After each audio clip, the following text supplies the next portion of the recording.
Welcome to బీజేటీవీ. ముందుగా headlines చూద్దాం. మత్స్యకారులకు అండగా ఉంటామని ప్రకటించిన అచ్చెన్నాయుడు, మత్స్యకార సంక్షేమానికి ప్రభుత్వం కట్టుబడి ఉందన్న మంత్రి. ప్రతి మత్స్యకారుడికి ఆర్థిక సాయం, మత్స్యకారుల అభివృద్ధే ప్రభుత్వ లక్ష్యం.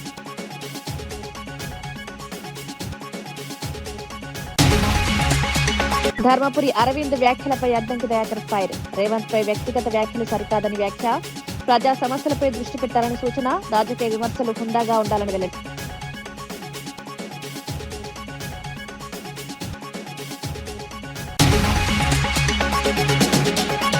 పాలమూరుపై బీఆర్ఎస్ రాజకీయాలు చేస్తోందన్న శ్రీహరి. కాళేశ్వరం కోసం పాలమూరును నిర్లక్ష్యం చేశారన్న మంత్రి. ప్రజల కోసం ప్రాజెక్టు పనులు వేగంగా సాగుతున్నాయని వ్యాఖ్య. బీఆర్ఎస్ పోరాటాలు రాజకీయ నాటకాలేనని వెల్లడి.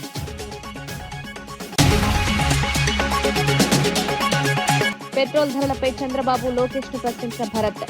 ఇంధన హామీలను ఎందుకు అమలు చేయలేదని నిలదీత. ప్రత్యేక విమానాల ప్రయాణాలపై ప్రశ్నలు. పెరిగిన ఇంధన ధరలతో ప్రజలు ఇబ్బందులు పడుతున్నారని వ్యాఖ్య.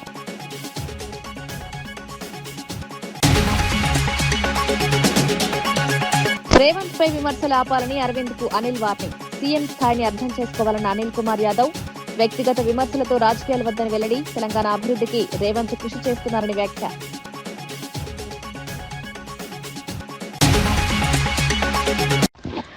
మత్స్యకారులకు అండగా ఉంటామని ప్రకటించిన అచ్చెన్నాయుడు, మత్స్యకార సంక్షేమానికి ప్రభుత్వం కట్టుబడి ఉందన్న మంత్రి. ప్రతి మత్స్యకారుడికి ఆర్థిక సాయం, మత్స్యకారుల అభివృద్ధే ప్రభుత్వ లక్ష్యం. మేమున్నప్పుడు 10,000 ఇచ్చామని. ఈ పథకం ప్రారంభించడానికి కర్మ కర్త క్రియ మన నాయకుడు చంద్రబాబు నాయుడు గారని చెప్పి తెలియజేస్తున్నారు. 2014-19లో 4,000 రూపాయలతో ఈ పథకాన్ని చంద్రబాబు నాయుడు గారు ప్రారంభించారు. 5 సంవత్సరాలు, సంవత్సరానికి 10,000 తప్ప ఒక్క పైసా గాని, మీరు చేపలు పట్టుకోవడానికి ఒక్క వస్తువు గాని 5 సంవత్సరాల్లో ఎవరికైనా ఇస్తే రమ్మని చెప్పి ఛాలెంజ్ చేస్తున్నాను. 10,000 నుంచి 20,000 చేశాం. ఈ రోజు సాక్షి పేపర్లో రాశాడు మేమేదో తగ్గించేస్తున్నామని. ఆ పేపర్కి ఒకటే, ఈ దేశంలో 140 కోట్ల మంది ఇది మంచిదన్నా ఆ పేపర్లో అది చెడ్డదని రాయడం ఆ పేపర్కి అలవాటు అయిపోయిందని ఈ సందర్భంగా తెలియజేస్తూ, మీకు వల్లు ఇస్తున్నాం, బోట్లు ఇస్తున్నాం, మీరు పట్టుకున్నటువంటి చేపలు మార్కెట్ లోకి తీసుకెళ్లడానికి, అమ్ముకోవడానికి మోపెడ్లు ఇస్తున్నాం, వెహికల్స్ అన్ని ఇస్తున్నాం. ధర్మపురి అరవింద్ వ్యాఖ్యలపై అద్దంకి దయాకర్ ఫైర్. రేవంత్ పై వ్యక్తిగత వ్యాఖ్యలు సరికాదని వ్యాఖ్య. ప్రజా సమస్యలపై దృష్టి పెట్టాలని సూచన. రాజకీయ విమర్శలు హుందాగా ఉండాలని వెల్లడి. వ్యాఖ్యానాలు చూస్తుంటే సరే, తనకు గుండు మీద నెత్తి లేదు గాని బుద్ధి కూడా లేదన్నట్టుగా కనపడుతున్న పరిస్థితి. ఇలా ప్రధానమంత్రిని అంటే రేవంత్ రెడ్డి గారిని విమర్శించడానికి ప్రధానమంత్రిని తప్పుపడుతున్నావు, మీ ముఖ్యమంత్రి బెంగాల్ ముఖ్యమంత్రి అధికారిని తప్పుపడుతున్నావు. అంటే కాంగ్రెస్ పార్టీలోకి రేవంత్ రెడ్డి గారు ఎట్లా వచ్చిండ్రు, ఎందుకు వచ్చిండ్రు, ఏ విధంగా అధికారం తెచ్చిండ్రు అనేది తెలంగాణకే కాదు దేశం మొత్తానికి తెలుసు, మోదీ గారికి కూడా తెలుసు. మీ మోదీ గారు సైతం అంటే మన ప్రధానమంత్రి గారు సైతం మాతో కలువు అని చెయ్యి చాపిండు అని అంటే ఏ స్థాయి గౌరవం ముఖ్యమంత్రి గారికి ఉందో కనీసం అది అర్థం లేకపోయా. మరి ఇట్లనే ఒరిజినల్ బీజేపీ వాళ్ళకి మీరు అంతటా అధికారం ఇచ్చిండ్రా? ఈ సువేందు అధికారి అనేట ఆయన ఏ పార్టీలో ఉండి ఇప్పుడు వచ్చి మీ దగ్గర ముఖ్యమంత్రి అయిండు? అస్సాం ఆ బిశ్వా అంటే ఆయన ఇట్లా ఏ పార్టీ? కాంగ్రెస్ పార్టీ నుంచి వచ్చిన ఆయన కాదా? ఇట్లా తెలివి లేక దద్దమ్మ మాటలు మాట్లాడుకుంటూ ఇదే తెలివి అని చెప్పుకోవడం అనేది సిగ్గుచోటి అనిపించట్లేదా? పోనీ నీ పుట్టుక ఎక్కడ? కాంగ్రెస్ పార్టీనే కదా. ఇలా నేను ఒరిజినల్ బీజేపీ నాయకులు అని చెప్పి గింజుకుంటే ఎవరికి తెలియంది డిఎస్ గారి రాజకీయ ప్రస్థానం ఎక్కడ ఉంది? ఆయన లేకపోతే మీ బతికెక్కడుంది? కాబట్టి ఇక్కడ అమ్మపాలు దాగి రొమ్ము గుద్దినట్టు మీరు ఇక్కడ సర్వీస్ చేయాలి. డిఎస్ గారికి రాజకీయ ప్రాధాన్యత కల్పించింది, బీసీలకు ఆ స్థాయి గౌరవం ఇచ్చింది కాంగ్రెస్ పార్టీ. అలాంటిది ఇక్కడ నువ్వు సర్వీస్ చేయాల్సింది పోయి నీ కెరీర్ కోసమని స్వార్థం కొరకు అక్కడ కూడా కిరాయికి పోయినట్టే కదా బీజేపీకి. నువ్వేమన్నా బీజేపీ ఫక్తు లీడర్ నువ్వేమన్నా? నువ్వు కూడా నీ రాజకీయ అవకాశం కొరకు దేబేరించడానికి బీజేపీ పోయింది. నిన్నేదో బీజేపీ నాయకుడు అని చెప్పి బీజేపీ వాళ్ళు అనుకుంటారు అనుకోకు, లేకపోతే తెలుగు ప్రజలు కూడా నేను అనుకోరు. ఎందుకంటే డిఎస్ కొడుకు అనే ముద్రనే, డిఎస్ గారికి మీరు కొడుకు కాకపోతే మీ రాజకీయ భవిష్యత్తు ఎక్కడిది? రాజకీయ భవిత్వం ఏంటిది? కాబట్టి కొంచెం ఆలోచించి మాట్లాడాల్సిన సందర్భం ఉంటది. నువ్వేదో నికార్సైన బీజేపీ లీడర్ అన్నట్టు అని చెప్తున్న పరిస్థితి. ముఖ్యమంత్రి గారిని మాలాంటి వాళ్ళం ఆహ్వానించిన పార్టీ హక్కున చేర్చుకున్నది, పిసిసి ప్రెసిడెంట్ చేసింది, తర్వాత ముఖ్యమంత్రిని కూడా చేయగలిగిందంటే ఆ స్థాయి సామర్థ్యం తనకు ఉండడం వల్లనే. మాకు లేని తలనొప్పి మీకెందుకురా బాబు, నాకు అర్థం కావట్లేదు. ఏదో ఎవరు డేక్తలేడని చెప్పి ఇష్టం వచ్చినట్టుగా మాట్లాడితే మాకేదో గుర్తింపు వస్తుందని మిమ్మల్ని ఏం పట్టించుకోరు. చివరికి మళ్ళా వాళ్ళు బీజేపీ పూర్వ లీడర్లను లేకపోతే ఆర్ఎస్ఎస్ నుంచి వచ్చిన వాళ్ళనే అక్కడ ముఖ్యమంత్రిలో ప్రధానమైన నాయకత్వంలో చేస్తారు. ఇది చరిత్ర చెప్పిన వాస్తవం. ఎందుకు ఎగిరిగిరిపడడం?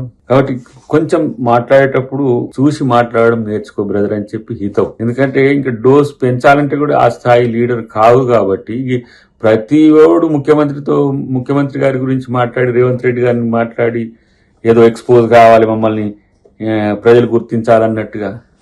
సీఎం రేవంత్ రెడ్డిని విమర్శించే స్థాయి ధర్మపురి అరవింద్ కు లేదని రాజ్యసభ సభ్యుడు అనిల్ కుమార్ యాదవ్ మండిపడ్డారు. సాధారణ స్థాయి నుంచి సీఎం స్థాయికి ఎదిగిన రేవంత్ రెడ్డి ప్రయాణాన్ని ఆదర్శంగా తీసుకోవాలని సూచించారు. రాజకీయాల్లో ఎదగాలంటే అనుభవం, ప్రజా మద్దతు ముఖ్యమని, వ్యక్తిగత విమర్శలు చేసి రాజకీయ ప్రయోజనాలు పొందాలని చూడడం సరైంది కాదన్నారు. లేకుండా నాకు చెప్పు, నేను పోయి కల్పిస్తా అన్న, కొంచెం గైడ్ చేయన్న, అరవింద్ అన్న ఎండలో తిరుగుతున్నాడు, జర ఏమేమో మాట్లాడుతున్నాడు, ఆయన గైడెన్స్ తీసుకోను. ఎందుకంటే యంగ్స్టర్ నువ్వు, ఆయన ఏ విధంగా కష్టపడి పనిచేస్తున్నాడు, ఏ విధంగా ప్రజల గురించి ఆలోచిస్తున్నారు, ఈరోజు తెలంగాణ రాష్ట్రంలో ఎడ్యుకేషన్ గురించి ఏ విధంగా ఆలోచిస్తున్నారు, ఏ విధంగా ఎస్సీల గురించి ఆలోచిస్తున్నారు, బీసీల గురించి ఆలోచిస్తున్నాడు, ఏ విధంగా మైనార్టీల సోదరుల గురించి ఆలోచిస్తున్నారో ఆయన దగ్గరికి నేర్చుకో. సడన్గా వస్తావు, ఏదో మాట్లాడుతావు, ఏదో ఇంప్రెషన్ నీకే పోతావు, పోయి గుడ్డలో పడతావు. మళ్ళీ చెప్తున్నా, ఎండలు ఎక్కువ ఉన్నాయి అరవింద్ అన్న, ఎండలో తిరగకు. ఒకవేళ ఎండలో తిరగాలనిపిస్తే కూడా నెత్తి మీద ఛత్రి పెట్టుకో. ఎందుకంటే నాకు అర్థమైంది ఏంటంటే నీకు డైరెక్ట్ ఎండ కొడుతుంది నెత్తి మీద, దాంతో చాలా ఇబ్బంది అవుతుంది నీకు. నెత్తి మీద ఛత్రి పెట్టుకోవాలని అంటే అన్న అరవింద్ అన్న నిజామాబాద్లో వాళ్ళ అనుచరులు కూడా రిక్వెస్ట్ చేస్తున్నారు, అన్నకు పిలిచేటప్పుడు మీరు ఛత్రిలు రెడీ పెట్టుకోరి, అన్న నెత్తి మీద ఎండ పడనీయకుండా. ఎందుకంటే అన్న ఎండ పడితే ఏం మాట్లాడుతున్నా ఆయనకే అర్థమవుతలేదు. మరొక్కసారి చెప్తున్నా, అరవింద్ అన్న అంటే నాకు కూడా పరిచయమే, కానీ ఇట్లా మాట్లాడతానని నేను అనుకోలేను. నెక్స్ట్ టైం ఇట్లా మాట్లాడక అరవింద్ అన్న, ఎందుకంటే నీకు కూడా అంటే నువ్వు మంచివనివే, ఏదో ఎవరో ఇన్ఫ్లుయెన్స్లో వచ్చి మాట్లాడుతున్నట్టు. బీజేపీలో మీ పంచాయతీ ఏమైనా ఉంటే మీరు చూసుకోరు, కానీ బయటకు వచ్చి ఇట్లా మాట్లాడకూరు. మీరు ఏదో విమర్శన చేయడానికి ప్రయత్నం చేస్తున్నారు. కానీ ఈరోజు మా ప్రభుత్వం 2.5 సంవత్సరాల నుంచి నిరంతరం పేద ప్రజల గురించి పనిచేస్తుంది, బీసీ ఎస్టీ మైనార్టీల గురించి పనిచేస్తుంది, ఎడ్యుకేషన్ డెవలప్మెంట్ గురించి పనిచేస్తుంది, హెల్త్ డెవలప్మెంట్ గురించి పనిచేస్తుంది. ఈరోజు అనేక సంక్షేమ కార్యక్రమాలు గత పాలికలు ఏదైతే అప్పు చేసి పోయారో ఆ అప్పులు కూడా మోసుకుంటూ ఈరోజు సంక్షేమ కార్యక్రమాన్ని ముందు తీసుకెళ్తున్న ప్రభుత్వం ఏదైనా ఉందంటే అది కాంగ్రెస్ ప్రభుత్వం, మా ముఖ్యమంత్రి వైఎస్ఆర్ జిల్లాలో పెట్రోల్, డీజిల్ ధరల పెంపుపై వైసీపీ నేత నరేన్ రామాంజలారెడ్డి ఆధ్వర్యంలో వినూత్న నిరసన చేపట్టారు. స్థానిక పార్టీ కార్యాలయం నుంచి ఎంఆర్ఓ కార్యాలయం వరకు ట్రాక్టర్ కు తాడు కట్టి లాగుతూ నిరసన వ్యక్తం చేశారు. ఎన్నికల సమయంలో ఇచ్చిన సూపర్ 6 హామీలను కూటమి ప్రభుత్వం అమలు చేయలేదని విమర్శించారు. కరెంట్, గ్యాస్ రిజిస్ట్రేషన్ ఛార్జీలను భారీగా పెంచి ప్రజలపై భారం మోపారని ఆరోపించారు. పెట్రోల్, డీజిల్ ధరలు తగ్గించాలని, లేకపోతే ప్రజలకు క్షమాపణ చెప్పాలని డిమాండ్ చేశారు. ప్రజా సంక్షేమం కంటే ప్రైవేటీకరణకే ప్రభుత్వం ప్రాధాన్యమిస్తోందని మండిపడ్డారు. 2 సంవత్సరాలు పూర్తిగా వస్తుంది, మరొక 3 వారాల వ్యవధితో. ఈ 2 సంవత్సరాల పాలన ఎవరు గమనించినా ఈ ఆంధ్ర రాష్ట్రంలో ప్రతి ఒక్కరికి కూడా క్లియర్గా అర్థమవుతుంది ఏంటంటే కూటమి ప్రభుత్వం ఒకదానిపైన చాలా స్థిరంగా ఉంది. అదేంటంటే ఇచ్చిన మాటను నిలబెట్టుకోకపోవడం. అంటే ఏ మాట అయితే ఇస్తుందో అది ఖచ్చితంగా తప్పుతుందని చెప్పేసి ఈ 2 సంవత్సరాల పాలన చూస్తే మనందరికి కూడా క్లియర్గా ఈ రాష్ట్రంలో ఎవరికైనా కానీ క్లియర్గా అర్థమవుతాయి. అధికారంలోకి వస్తానే నిత్యావసర సరుకుల ధరలు పెంచమన్నారు, అది పెంచినారు. కరెంటు ఛార్జీలు పెంచమన్నారు, అది పెంచినారు. రిజిస్ట్రేషన్ ఛార్జీలు పెంచమన్నారు, అది పెంచినారు. గ్యాస్ ఛార్జీలు పెంచమన్నారు, అవి పెంచినారు. తర్వాత వాలంటీర్కు 10,000 అన్నారు, వాలంటీర్ ఊసే లేదు. తర్వాత ఉద్యోగస్తులకు వచ్చిన ఫస్ట్ 100 రోజుల్లోనే పీఆర్సీ కమిటీ అన్నారు, 2 సంవత్సరాలు అవుతుంది, ఇంతవరకు పీఆర్సీ కమిటీ లేదు. అంగన్వాడీలకు జీతాలు పెంచుతామన్నారు, ఇంతవరకు జీతాలు లేవు, పెంచింది లేదు. తర్వాత ఒక కొత్త పెన్షన్ లేదు, ఒక కొత్త రేషన్ కార్డు లేదు, ఒక కొత్త ఇళ్ల పట్టా లేదు. ఇవాళ రోజున పెట్రోల్, డీజిల్ ధరలు కూడా సో కూటమి ప్రభుత్వం ఏదైతే హామీలు చెప్పి అధికారంలోకి వచ్చిందో ఏ ఒక్క హామీ కూడా పూర్తిగా నెరవేర్చదు. సూపర్ సిక్స్ అని ఊదరగొట్టారు. సూపర్ 6లో ఫస్ట్ సంవత్సరం ఏ ఒక్క హామీ కూడా ప్రజలకు అందజేయలే. 2వ సంవత్సరంలో కూడా దాదాపు 3 హామీలు ప్రజలకు ఇలే. అదేంటంటే నిరుద్యోగ వృత్తి ఇవ్వలేదు, దాని తర్వాత ప్రతి మహిళకు 1,500 రూపాయలు ఇవ్వలేదు, బీసీలకు, ఎస్సీలకు, ఎస్టీలకు, మైనార్టీలకు 50,000 పెన్షన్ అన్నారు, అది ఇవ్వలేదు. సో ఈ కూటమి ప్రభుత్వం అధికారంలోకి వచ్చింది ఏదానికి? ప్రజలకు సేవ చేసేదానికా? లేకపోతే ఏడ కమిషన్లు వస్తే ఆ కమిషన్లు దండుకునే దానిలో భాగంగా గవర్నమెంట్ మెడికల్ కాలేజీలు ప్రైవేటీకరణ చేస్తున్నారు. గత ప్రభుత్వంలో ఆర్టీసీని తీసుకుంటే ఇప్పుడు దాని మళ్ళీ ప్రైవేటీకరణ చేయాలనే ప్రయత్నంలో ఈ కూటమి ప్రభుత్వం ఉంది.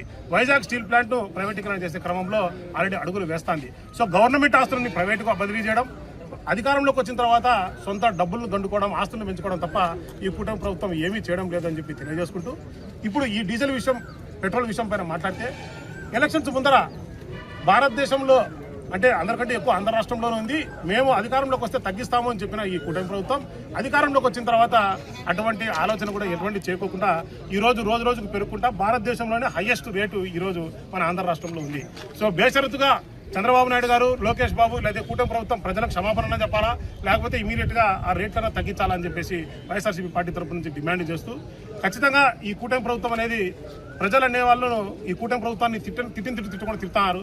అంటే ఇంకా ప్రెస్ ముందు కూడా మాట్లాడలేని మాటలు తిడతారు అనేటట్టుగా తెలియజేసుకుంటూ, ఖచ్చితంగా రేట్ అనేది తగ్గించాలా. చంద్రబాబు నాయుడు గారికి మైండ్ అనేది ఖచ్చితంగా భ్రమించిందని చెప్పేసి ఈ మధ్యలోనే ఆయన చేసిన కామెంట్ ద్వారా అర్థమవుతారు. ఎవరన్నా కానీ ముగ్గురు పిల్లల్ని కనండి, నలుగురు పిల్లల్ని కనండి, మీకు 30,000 ఇస్తాను, 40,000 ఇస్తాను అని చెప్తాను. అంటే వాళ్ళందరినీ పెళ్లి చేసుకోమని కలమంటున్నాడు, బాగానే ఉంది. కానీ చంద్రబాబు నాయుడు గారు ఎలక్షన్ హామీలో చంద్రన్న పెళ్లి కారుకా అని ఒకటి పెట్టాడు. సో దాంట్లో బీసీలు, ఎస్సీలు, ఎస్టీలు, పేదవాళ్ళు ఎవరైనా కానీ పెళ్లి చేసుకుంటే ఇంటర్ కాస్ట్ చేసుకుంటే ఇంకా ఎక్కువ ఇస్తామని చెప్పినాడు. మరి ఇంతవరకు ఆ పథకమే పెట్టలేదు, అమల్లో రాలే. సో అది అమల్లోకి రాలేదు. అది అంటే 1.5 లక్షలు ఇస్తామన్న మాటే అమల్లోకి రాలేదు. పెళ్లి చేసుకోండి అనే మాట అమల్లోకి రాకుండా ముగ్గురు కనండి, నలుగురు కనండి, 30,000 ఇస్తాం, 40,000 ఇస్తామంటారు. అసలు ఒక సంతానం అనేది ఎందుకు ఉత్పత్తి చేస్తారు? మన వంశం అనేది నిలబడాలనేది ఒకటైతే, రెండోది అతి ముఖ్యమైనది భార్యాభర్తల మధ్య ఒక ప్రేమ, అనురాగం, ఒక ఆప్యాయతకు ప్రతిరూపంగా పిల్లలు అనేవాళ్ళు ఎవరన్నా కానీ జన్మిస్తారు. అట్లాంటి దాన్ని అంటే ఒక మాతృత్వానికి, ఒక ప్రేమకు, ఒక ఆప్యాయతకు లెక్క కట్టాలంత దౌర్భాగ్యుడు, నికృష్టుడు, దరిద్రుడు ఎవరైనా ఉన్నారంటే చంద్రబాబు నాయుడు. సో ఖచ్చితంగా దానికి బుర్ర అనేది పనిచేయడం లేదనేది క్లియర్గా అర్థమైపోతుంది. సో ఖచ్చితంగా ప్రజలకు ఏమాత్రం ఉపయోగపడే కార్యక్రమాలు ఒకటి కూడా చేయడం లేదు. ఈ కూటమి పాలన 2 సంవత్సరాల పాలన ఒకసారి గమనిస్తే, పాలనలో ఉన్నటువంటి చంద్రబాబు నాయుడు ప్రజల గురించి ఆలోచన చేస్తే ఒక సామెత గుర్తొస్తాయి. ఎట్టయితే గొర్రెలు కషాయం అని నమ్ముతారో అట్లా చంద్రబాబు నాయుడును ప్రజలు నమ్మినారు. ఎందుకంటే వాళ్లకు ఉన్న స్థితి నుంచి ఉన్నత స్థితికి తీసుకుపోతామని చెప్పలే, మీకు బ్రహ్మాండమైన జీవితాన్ని ఇస్తామని చెప్పి చంద్రబాబు నాయుడు అధికారంలోకి వచ్చినాడు. అరచేతిలో వైకుంఠం చూపించి లాస్ట్కు ఏ ఒక్క హామీ కూడా నెరవేర్చుకోకుండా ప్రజలను లోపరుచుకొని అంటే ఓట్లు వేయించుకున్నాడు. ఇప్పుడు ఎట్టయితే గొర్రె కషాయం అని నమ్ముతుందో ఆ రకంగా ప్రజల గొంతును కోస్తానే దరిద్రుడు, నికృష్టుడు, ఒక కిరాతకుడు చంద్రబాబు నాయుడు అని చెప్పేసి చెప్పడంలో ఎటువంటి డౌట్ లేదని చెప్పి తెలియజేసుకుంటూ, సో రాబోయే రోజుల్లో ప్రజలు నిర్ణయించుకోవాలా, ఒక కషాయి తండ్రి అయినటువంటి చంద్రబాబు నాయుడు కావాలా, లేకపోతే ఒక కుటుంబ సభ్యుడైనటువంటి జగన్మోహన్ రెడ్డి గారి పాలన. గత పాలనలో 2 సంవత్సరాల కాలంలోనే 95% హామీలు నెరవేర్చి వైఎస్ఆర్సీపీ పార్టీ కావచ్చు, వైఎస్ఆర్సీపీ పార్టీ సభ్యులు కావచ్చు, ధైర్యంగా మేము చెప్పుకోగలిగినాం 95% నెరవేర్చాం. ఈరోజు వైఎస్ఆర్సీపీ పార్టీ తరపు నుంచి టీడీపీకి సూటి సవాల్, 2 సంవత్సరాల పాలన పూర్తి అవుతుంది, మీరు కనీసం 15%, 15% మేము పూర్తి చేస్తామని చెప్పగలిగే దమ్ము, ధైర్యం మీకుందా?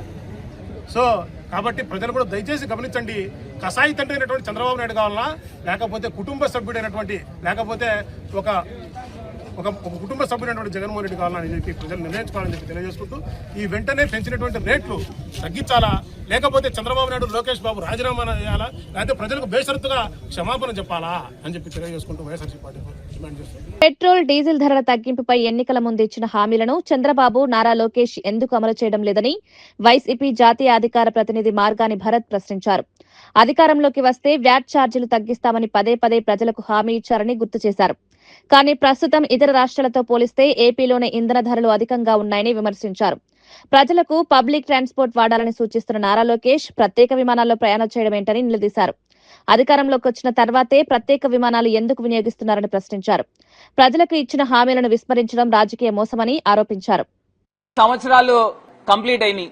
ఈ 2 సంవత్సరాల్లో గతంలో నారా లోకేష్ ఏం చెప్పాడండి? ఇవాళ చంద్రబాబు నాయుడు గారు గతంలో చెప్పిన మాట, దాన్ని లోకేష్ గారు చెప్పిన మాటకి 2 యాడ్ చేసాం అన్నమాట. నేను అడుగుతా ఉన్నా, వీళ్ళ ప్రభుత్వం వస్తే పెట్రోల్, డీజిల్ ధరలు వ్యాట్ ఛార్జెస్ తీసేస్తాము. ఈయన నారా లోకేష్ అడ్డదిడ్డమైన పాదయాత్ర చేశాడు కదండి. ఆ పాదయాత్రలో ఆయన చెప్పిన మాటలు ఏంటంటే, ప్రతి పెట్రోల్ బంక్ కనబడంగానే ఇలా చూపించేవాడు, ఇగో రేటు ఆంధ్రప్రదేశ్ లో పెరిగిపోయిందని. వాళ్ళు వస్తే తగ్గిస్తా ఉన్నారు. 2 సంవత్సరాలు అయింది నాయన, మీరు వచ్చి వ్యాట్ ఛార్జెస్ ఎందుకు తీయలేదు? ఎందుకు మధ్యతరగతి కుటుంబీకుల యొక్క నడ్డి విరగొడతా ఉన్నారని అడుగుతున్నా. ఇవాళ ఆంధ్రప్రదేశ్ లో పెట్రోల్ 90 పైసలు పెరిగిన తర్వాత 114 రూపాయలకి చేరుకుంది పెట్రోల్. డీజిల్ దగ్గరకు వచ్చేసరికి సెంచరీ కొట్టిన రాష్ట్రం ఏంట్రా అంటే మొత్తం భారతదేశంలో ఆంధ్రప్రదేశ్ మటుకే సెంచరీ కొట్టారు. ఇవాళ 90 పైసలు పెరిగిన తర్వాత 102 కొడతా ఉంది. ఇవాళ డీజిల్ గుండెలో 102 కొడతా ఉంది. నేను అడుగుతా ఉన్నప్పుడు మీరు కేంద్ర ప్రభుత్వంలో భాగస్వామ్యుల కింద ఉన్నప్పుడు ఆంధ్రప్రదేశ్ తెలుగుదేశం ఎంపీలతో కేంద్ర ప్రభుత్వం నుంచున్నప్పుడు ప్రత్యేక రాయితీలు తీసుకురావాలా, ఆంధ్రప్రదేశ్ ప్రజలకు వెసులుబాటు కల్పించాలా, ఎందుకు చేయలేకపోతున్నారు చంద్రబాబు నాయుడు గారు అని అడుగుతున్నా. ఇవాళ ఆ స్లైడ్ ఒకటి రేట్ల స్లైడ్ పెట్టమ్మా. ఆ రేట్ల స్లైడ్ నిన్నటి స్లైడ్ అండి. Highest is Andhra Pradesh. మొత్తం 29 రాష్ట్రాలు ఉంటే 29 రాష్ట్రాలు ఉంటే అందులో హైయెస్ట్ ఆంధ్రప్రదేశ్. ఇంత రేట్లు విపరీతంగా పెంచి కొంచెమే పెంచు లేదా అలా వదిలే. మీరు ఏ రాష్ట్రమైనా తీసుకోండి, అటు ఆంధ్రప్రదేశ్, తెలంగాణ, కేరళ, మధ్యప్రదేశ్, తమిళనాడు. ఇంకా నేను ఇంకో మాట కూడా చెప్తున్నా, తమిళనాడులో ఆంధ్రప్రదేశ్ మన కింద తమిళనాడులో 94 రూపాయలు ఉందండి డీజిల్. ఆంధ్రప్రదేశ్ లో సుమారుగా 6-7 రూపాయలు ఎక్స్ట్రా ఉంది. నేను ఇంకో అంశం కూడా చెప్తున్నా, రేపన్న రోజున అటు బార్డర్ లో ఉన్న ప్రజలు గానీ లేకపోతే లారీలు గానీ ఇవన్నీ కూడా తమిళనాడు వెళ్లి డీజిల్ కొట్టించుకుంటారు. వాళ్ళు కూడా రేపు నాకు తెలిసి నో ఎంట్రీ బోర్డులు కూడా పెడతారు, ఆంధ్ర వెహికల్స్ కి ఎంట్రీ లేదని. అంటే ఈ రకంగా రేపు జరగబోతుంది. ఆంధ్రప్రదేశ్ పరువు ఈ చంద్రబాబు నాయుడు గారు, నారా లోకేష్ వీళ్ళందరూ కలిపి మొత్తం అంతా కూడా తీసి పడేస్తున్నారు. ఇవాళ మొన్న వారం క్రితం కేబినెట్ మీటింగ్ జరిగిందండి. ఆ కేబినెట్ మీటింగ్ లో వేదాలు వల్లిచ్చాడు. ఏంటి, అందరూ కూడా పబ్లిక్ ట్రాన్స్పోర్ట్ వాడండి. ఆ పబ్లిక్ ట్రాన్స్పోర్ట్ లో బస్సులు, ఈయన పెట్టిన ఫ్రీ బస్సులు ఏవో ఉన్నాయి కదా, ఎమ్మెల్యేకి ఎంపీకి రిజర్వ్ సీట్లు ఉన్నాయి, అందులో ఎక్కి కూర్చోండి అని చెప్పాడు. ఒకడైనా చేశాడా? మళ్ళీ అది చెప్పి కేబినెట్ మీటింగ్ అయిపోయిన వెంటనే వాళ్ళ కొడుకు నారా లోకేష్ అండి, ఆయన స్పెషల్ ఫ్లైట్ లో పుట్టపర్తి వెళ్ళాడు. ఒకసారి ఆ వీడియో కూడా చూడండి. కేబినెట్ మీటింగ్ అయిన వెంటనే వెనకాల ఫ్లైట్ కనబడుతుంది, అది చూడండి క్లియర్ గా. వెనకాల క్లియర్ గా ఫ్లైట్ కనబడుతుంది. ఈ నారా లోకేష్ ఆయన ప్రబుద్ధుడు చూడండి, ఇవ్వండి వెనకాల ఫ్లైట్. కేబినెట్ మీటింగ్ అయ్యి గంట కూడా అవి ఉంటుంది నాకు తెలిసి, లేదా ప్రయాణానికి గంట అవుతుంది. వెంటనే స్పెషల్ ఫ్లైట్. ఈయనకున్న అర్హత ఏంటి అని అడుగుతున్నా. అంటే చంద్రబాబు నాయుడు గారి కొడుకుకి, ఈయన కూడా ఒక మంత్రే కదండి, ఈయన సహచర మంత్రులు ఎవరైనా స్పెషల్ ఫ్లైట్లు వాడుతున్నారా? ఈయన ఒక్కడే ఎందుకు వాడుతున్నాడు? మళ్ళీ పైకి చెప్తా ఉన్నాడు ఈయన నారా లోకేష్, చెప్తున్నాడు నా సొంత డబ్బులట, నా సొంత డబ్బులతో నేను ఫ్లైట్ ఎక్కితే నీకేంది నొప్పి స్వామి అని చెప్పి ఏదో పుష్ప డైలాగ్ కొట్టాడు అప్పుడెప్పుడు. నేను అడుగుతున్నా, 2014 నుంచి 19, 2019 నుంచి 24 దాకా ఇదే నారా లోకేష్ ప్రతిపక్షంలో ఉన్నాడు కదా, స్పెషల్ ఫ్లైట్లు వాడేవనైనా అప్పుడు ఎందుకు వాడలేదు? నువ్వు ఆగర్భ శ్రీమంతుడు అయితే చిన్నప్పటి నుంచి నువ్వు స్పెషల్ ఫ్లైట్లో తిరగాలి కదా. ఇప్పుడు గవర్నమెంట్ వచ్చినప్పుడే నువ్వు స్పెషల్ ఫ్లైట్లో ఎందుకు వెళ్తున్నావు? నీ సొంత డబ్బులే, ఎవరికి తెలియందేం కాదు, ఎవరి చెవుల్లో పువ్వులు పెడుతున్నావు. ఇవాళ అక్రమ సంపాదన. పాలమూరు రంగారెడ్డి ప్రాజెక్టుపై బీఆర్ఎస్ నేతలు పోరాటాల పేరుతో రాజకీయాలు చేస్తున్నారని మంత్రి వాకిటి శ్రీహరి విమర్శించారు. 10 ఏళ్ల పాలనలో ప్రాజెక్టును పూర్తి చేయకుండా కాళేశ్వరం ప్రాజెక్టుకు భారీ నిధులు కేటాయించి పాలమూరుపై వివక్ష చూపారని ఆరోపించారు. ఇప్పుడు ప్రజలను మభ్యపెట్టేందుకు పోరాటాలు చేస్తున్నట్టు నటిస్తున్నారన్నారు. వరుస ఎన్నికల్లో వచ్చిన ఫలితాలే ప్రజలు బీఆర్ఎస్ ను నమ్మడం మానేశారని దానికి నిదర్శనమన్నారు. పాలమూరు ప్రాంత అభివృద్ధికి ప్రస్తుత ప్రభుత్వం కట్టుబడి ఉందన్నారు. ప్రాజెక్టు పనులను వేగవంతం చేసి ప్రజలకు ప్రయోజనం చేకూరేలా చర్యలు తీసుకుంటామని స్పష్టం చేశారు. పాలమూరు మీదనే మాట్లాడే పరిస్థితి అంటే నేను అనుకుంటున్నాను, మాజీ ముఖ్యమంత్రి గారికి అదే మాదిరిగా మాజీ నీటిపారుదల శాఖ మంత్రి గారు కేటీఆర్ అందరూ కూడా ఈ పాలమూరు వాళ్ళు చాలా తిక్కోళ్లు, ఏం చెప్తే అది ఇంటారేమో అనేటువంటి భావనలో ఉంటారేమో అని నాకు అనిపిస్తా ఉంది. ఎందుకంటే ఇప్పుడు వాళ్ళు ఏదో పాలమూరు కోసం పోరు అంటున్నారు. ఎవరు చేయాలి పోరు? ఎవరైతే అధికారంలో గతంలో లేకుంటున్నారో, అధికారంలో లేరో వాళ్ళు చేయాలి. ఒకరు చేయాల్సిన పరిస్థితి వస్తే, అరే పాలమూరు వెనుకబడ్డ జిల్లా, వలసల జిల్లా అని రకరకాల వేదికల మీద మాట్లాడిన మీరు అధికారం మీ చేతికి వచ్చినప్పుడు మరి మీ 10 సంవత్సరాల్లో మీరు చేసింది ఏంది పాలమూరుకి? ఇప్పుడు గది ఇచ్చిపెట్టి పాలమూరు తర్వాత స్టార్ట్ అయినటువంటి కాళేశ్వరం, ఆ కాళేశ్వరం పెట్టుబడి పెట్టిన డబ్బులు ఎంత? ఆ డబ్బులు పెట్టుబడి పెట్టగానే అది మేడిగడ్డ కూలిందనగానే మీరు మేడిగడ్డని ఒకటే చూస్తున్నారు. మొత్తం ఇది ఒక సమూహము, కాళేశ్వరం అంటే మేడిగడ్డ ఒకటే కాదంటున్నారు. మరి నేను కూడా గదే అడుగుతున్నా, పాలమూరు రంగారెడ్డి అంటే నీ ఒకటే మోటార్ బిగించి ఆ మోటార్ ఇట్లా స్విచ్ నొక్కి అర్ధగంట తర్వాత బంద్ చేయగానే పాలమూరు రంగారెడ్డి పథకం అయిపోయేట. ఏడుకెంచి ఏరువైకుంది, ఏలూరుకెంచి లచ్చిందేవుపల్లికి ఉంది. మీరు ఫస్ట్ ఇచ్చిన జీవోలో ఏమని రాసిర్రు? ఈ మీ ఏలూరు కంచి లక్ష్మీదేవపల్లి వరకు 21 ప్యాకేజీలతో మీరు జీవో ఇష్యూ చేశారు. అసలు మీరు 21 ప్యాకేజీలతో జీవో ఇష్యూ చేసి మీరు 18 ప్యాకేజీలనే పిలిపించి 3 ప్యాకేజీలు మర్చిపోయారు. 22,000 చిల్లర వేల కోట్లతో స్టార్ట్ చేసినటువంటిది డిపిఆర్ తయారు కాగానే 50,000 కోట్లు దాటే. ఆ 50,000 కోట్ల మీరు పెట్టుబడి పెట్టినంత 22,000 23,000 కోట్లు పెట్టిర్రు. మరి మీరు పెట్టిన పైసలే గంత ఉంటే 50% క్రాస్ కాకపోతే ప్రతి వేదిక మీద ఏదో వీళ్ళు ఏం చెప్తే అది వింటారు. వీళ్ళకి ఏం అర్థమైతలేదు. ఇక మేధావులం మేమే, ప్రాజెక్టులు అంటే మాకే తెలుసు, నీళ్లు మేము ఎక్కడ తిప్పితే అక్కడ మలుతాయి, నీళ్ళని మా మాట వింటాయి, రాత్రి పగల్లో రాత్రి ఆలోచన చేస్తే పొద్దుగా కట్టేయగలుగుతాం. ఇంకా ఆ భ్రమలకి బయటికి రావాలి. పాలమూరు పోరు కోసం పోరు యాత్ర కాదు. మీరు పొర్లు దండాలు పెట్టినా కూడా మిమ్మల్ని ప్రజలు నమ్మే పరిస్థితి లేదు. ఇప్పుడు ఒక నిజంగా పాలమూరు రంగారెడ్డి మీద మీకు నిజంగా కూడా ప్రేమ ఉండి ఉంటే, కట్టాలే, వెనుకబడ్డ జిల్లా, వలస జిల్లా, దీన్ని బాగా చేయాలనే ఆలోచన ఉండింటే ఇంతకుముందు మా మంత్రి సీఎం రేవంత్ రెడ్డి ఇమేజ్ ను దెబ్బతీయడానికి రాజకీయ కుట్రలు జరుగుతున్నాయని నాగర్ కర్నూలు ఎంపీ మల్లు రవి ఆరోపించారు. కాంగ్రెస్ పార్టీ తెలంగాణలో రోజురోజుకు బలోపేతమవుతోందని తెలిపారు. రేవంత్ రెడ్డి నాయకత్వంలో అభివృద్ది, సంక్షేమ కార్యక్రమాలు వేగంగా ముందుకు సాగుతున్నాయన్నారు. తెలంగాణకే కాకుండా దక్షిణ భారతదేశంలో కాంగ్రెస్ పార్టీని బలోపేతం చేసే దిశగా చర్యలు తీసుకుంటున్నారని పేర్కొన్నారు. రాహుల్ గాంధీని ప్రధానిగా చేయడమే లక్ష్యంగా పార్టీ ముందుకు వెళ్తోందన్నారు. ప్రజల్లో పెరుగుతున్న ఆదరణ చూసి రాజకీయ ప్రత్యర్థులు తప్పుడు ప్రచారాలు చేస్తున్నారని ఆరోపించారు.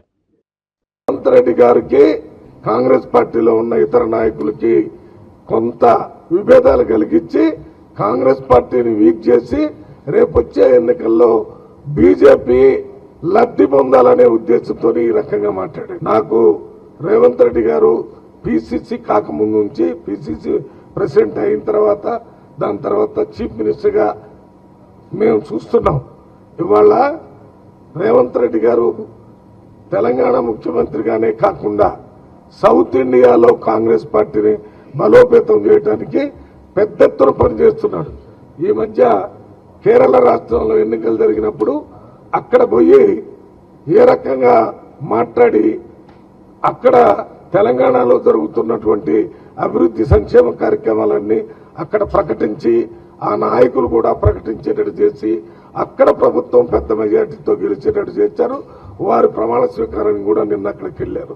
అక్కడ పోయినప్పుడు కూడా రేవంత్ రెడ్డి గారు ఒక ముందుకొచ్చి ఒక మాట చెప్పారు అందరికీ.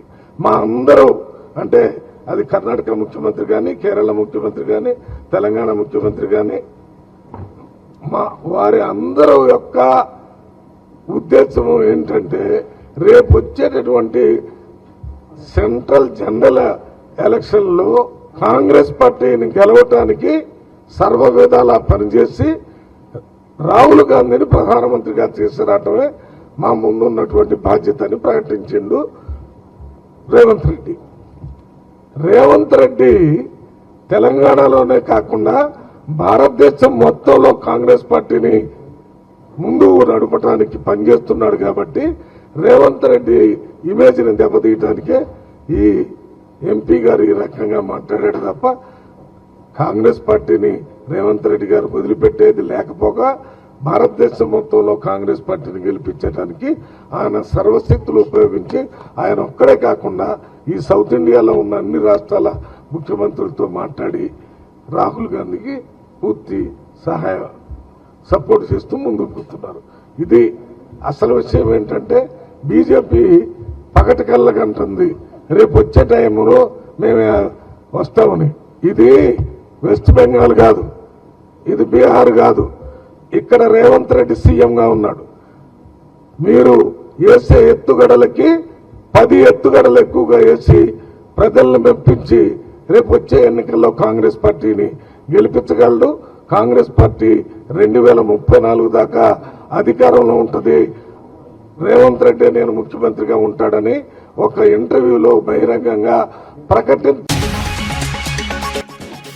మత్స్యకారులకు అండగా ఉంటామని ప్రకటించిన అచ్చెన్నాయుడు, మత్స్యకార సంక్షేమానికి ప్రభుత్వం కట్టుబడి ఉందన్న మంత్రి. ప్రతి మత్స్యకారుడికి ఆర్థిక సాయం, మత్స్యకారుల అభివృద్ధే ప్రభుత్వ లక్ష్యం.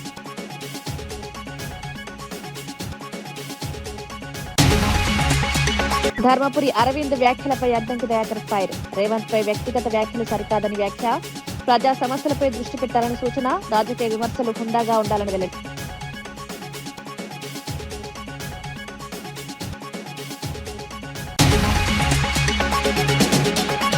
పాలమూరుపై బీఆర్ఎస్ రాజకీయాలు చేస్తోందన్న శ్రీహరి. కాళేశ్వరం కోసం పాలమూరును నిర్లక్ష్యం చేశారన్న మంత్రి.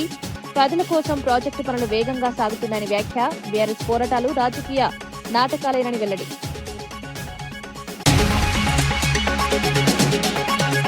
పెట్రోల్ ధరలపై చంద్రబాబు, లోకేష్ ను ప్రశ్నించిన భరత్. ఇంధన హామీలను ఎందుకు అమలు చేయలేదని నిలదీత. ప్రత్యేక విమానాల ప్రయాణాలపై ప్రశ్నలు. పెరిగిన ఇంధన ధరలతో ప్రజలు ఇబ్బందులు పడుతున్నారని వ్యాఖ్య.